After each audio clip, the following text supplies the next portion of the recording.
नमस्ते दोस्तों। तो आज मैं एक प्रॉब्लम लेके आया हूँ that is greatest common divisor of string. इसको हम ऐसे सोचते हैं जैसे स्ट्रिंग महायुद्ध है ये, ठीक है? मान लीजिए अब 2 दोस्त हैं, एक के पास एक स्ट्रिंग है एंड दूसरे के पास और एक स्ट्रिंग, जैसे स्ट्रिंग 1 एंड स्ट्रिंग 2। तब दोनों ढूँढते हैं दोनों के बीच सबसे बड़ा कॉमन पैटर्न कौन-सा है? बस यही कॉमन पैटर्न ढूँढने वाला ही प्रॉब्लम है आज का leet code great common divisor of strings. जिसे समझने के लिए थोड़ी-सी लॉजिक और थोड़ा-सा मैथमेटिकल ज्ञान चाहिए बस, और कुछ नहीं। तो चलिए शुरू करते हैं। तो एज़ यूजुअल पहले ही एग्ज़ाम्पल पे आ जाते हैं। हमारे पास सपोज़ कीजिए कि 2 स्ट्रिंग है, एबीसी एंड सिर्फ़ ABC and same as second example AB, AB, AB and AB, AB. 2 बार एबी, यहाँ पे 3 बार एबी। ओके? सो यहाँ पे आउटपुट होगा एबी एंड यहाँ पे एबीसी, एबीसी एंड यहाँ पे 1 बार एबीसी, तो आउटपुट है एबीसी। आप अगर इसको देखोगे तभी आपको पता चल जाएगा कि यहाँ पे कॉमन पैटर्न फॉलो हो रहा है, that is A B C here and यहाँ पे ए बी। मतलब ये ए बी सी अगर 2 बार रिपीट हुआ तो पहले वाला स्ट्रिंग आ जाएगा, और अगर ए बी सी 1 बार रिपीट हुआ तो सेकंड वाला स्ट्रिंग। सेम एज यहाँ पे अगर हम ये एग्जांपल को फॉलो करें, तो अगर हम 3 बार ए बी रिपीट करते हैं तो पहले वाला स्ट्रिंग इक्वल्स होता है, मतलब पहले वाला स्ट्रिंग हमें मिलता है। और अगर 2 बार रिपीट हो जाए तो string 2 that is A B and A B आ जाता है। ये प्रॉब्लम ओरिजिनेट होता है कॉमन मैथमेटिकल प्रॉब्लम से, that is finding a GCD, that is greatest common divisor. Now यहाँ पे आपको एग्जांपल मैं देता हूँ कैसे। तो जब हम नंबर्स का जीसीडी निकालते हैं, मतलब ग्रेटेस्ट कॉमन डिवाइजर, तो कैसे होता है यहाँ पे।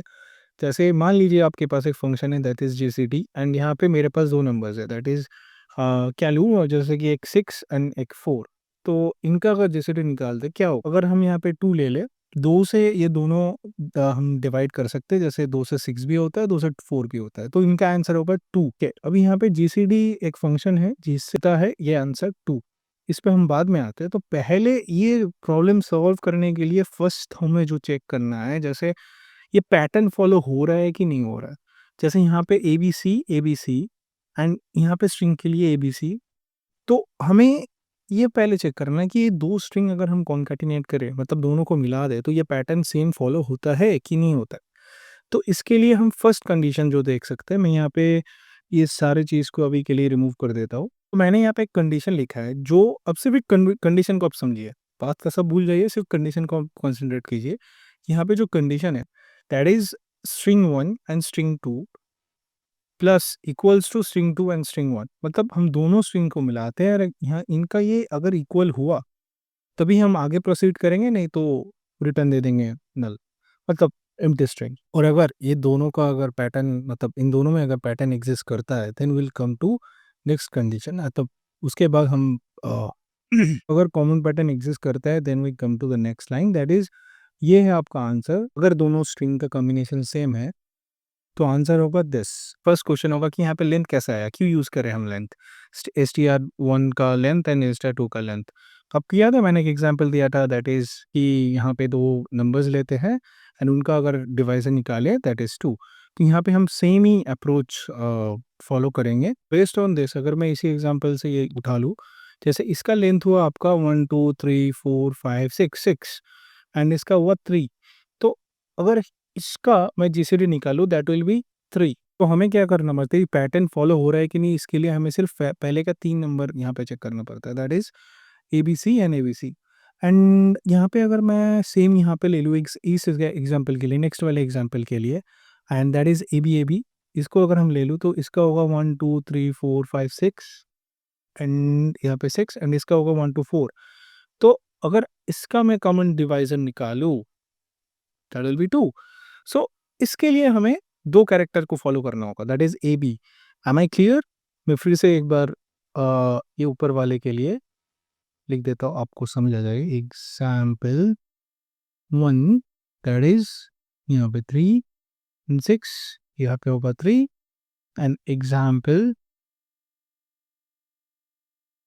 2, ये हो गया आपका 1 के लिए, होगा फिर 2 के लिए, तो दैट विल बी 2। सो ये जो आप अगर इसको एक स्क्रीनशॉट ले लोगे तो आपको यहाँ पे समझ में आ जाएगा कि फर्स्ट वाले एग्जाम्पल के लिए हम 3 कैरेक्टर चेक कर रहे हैं एंड सेकंड वाले के लिए हम 2 कैरेक्टर चेक कर रहे हैं। नाउ मैं अभी इसका जो कोडिंग अप्रोच है वो मैं यहाँ पे पहले वो लिख लेता हूँ, तो it will be more easier for you guys to understand. मैं ये जो चीज़ समझो, इसको इम्प्लीमेंटेशन पे देखते हैं। पूरा चीज़ मैं कमेंट कर देता हूँ। तो यहाँ पे आप देख सकते हो इम्प्लीमेंटेशन हमने कर दिया है। जैसे मैंने पहले ही बोला कि पहले हम चेक करेंगे कॉम्बिनेशन एग्जिस्ट करता है कि नहीं करता है। देन हम जाएँगे लेंथ ढूँढने कि ये दोनों स्ट्रिंग का लेंथ क्या है and will put into the GCD function. अब यहाँ पे रिटर्न करके मैं यहाँ पे वो पैटर्न दे देता हूँ कि भाई पैटर्न क्या है? इन दोनों स्ट्रिंग में जो कॉम्बिनेशन में आता है तो उसका पैटर्न क्या है? मतलब जैसे कि मैंने पहले ही बोला था, पहले हम ये कंडीशन चेक करेंगे कि ये पैटर्न एग्ज़िस्ट करता है कि नहीं करता है। अगर करता है तो then will go for the next line that is finding the length and put it into the GCD method GCD function and उसके बाद हम ये return str.slice 0 and GCD length जो लेंथ हमें मिलेगा तो वही हम दे देते। तो लेंथ कैसे हमें मिलता है तो ये जीसीडी फंक्शन में मैंने क्या किया है, तो इनपुट्स ले रहे हैं ए और बी, यहाँ पे रिटर्न कर रहे हैं अगर b इज इक्वल्स टू 0 हुआ तब जाके हम a रिटर्न करेंगे, otherwise will do the GCD function again.